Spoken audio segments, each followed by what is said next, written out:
Hi everybody, this is Mr. Houston, talking about homework tonight from 25.3, the isosceles triangles problem. Seems like a lot of people are having trouble, so let's try to work it out together. We have to remember about isosceles triangles. They have two congruent legs and one base that make up the three sides. So this isosceles triangle with 8 units, 5 units, and 5 units, that tells me that the two congruent legs are 5 units long,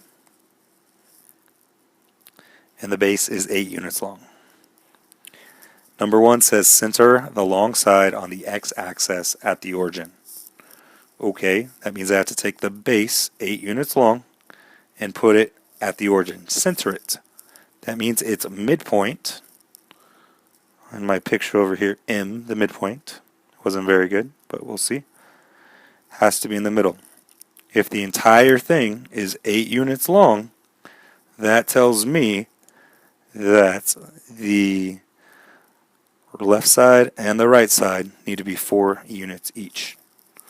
Looking at our graph over here, if we center it, the long side again at the origin, right there, then it has to be 4 units on either side to make 8 whole units. 1, 2, 3, 4 units to the right. 1, 2, 3, 4 units to the left. We can see the endpoints. I'm going to make that one a little better. We can see the endpoints of the base of the triangle. I'll connect them all right now so we can see it better. Here's the base of our triangle. Now, I'll even label them 4 and 4 on either side. That's going to be very important to us in a second here. We know that the other legs of the triangle, of the isosceles triangle, are going to be 5 units long.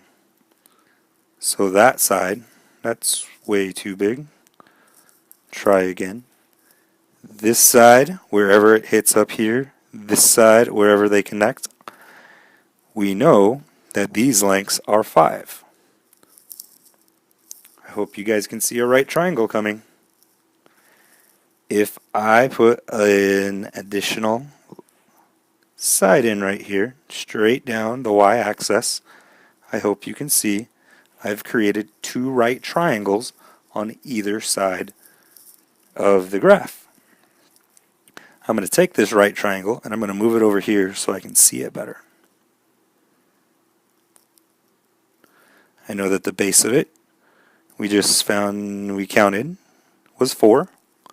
We know that this side was 5. I know that from up here, 5 units long.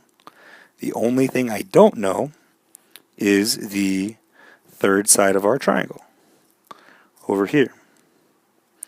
Well, how do I find it? Hopefully you guys see it and already know the answer. We're going to use Pythagorean theorem. That was the hint after all.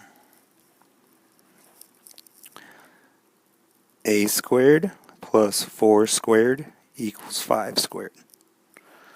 I'm going to write over here on the side, rewrite it, a squared 4 squared equals 5 squared. That's plus 16, that equals 25. Do my algebra to solve. A squared equals 9.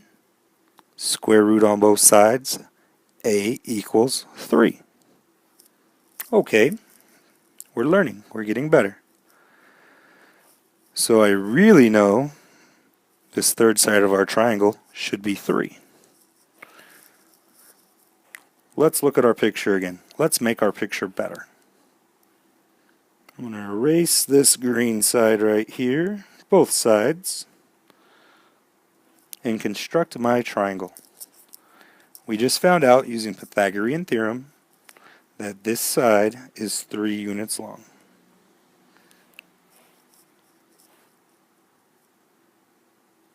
Connect our sides right there. We have ourselves a very nice isosceles triangle. Found all the missing sides by using the Pythagorean theorem. Hope I didn't go too fast. We'll talk about it some more in class. See you in class.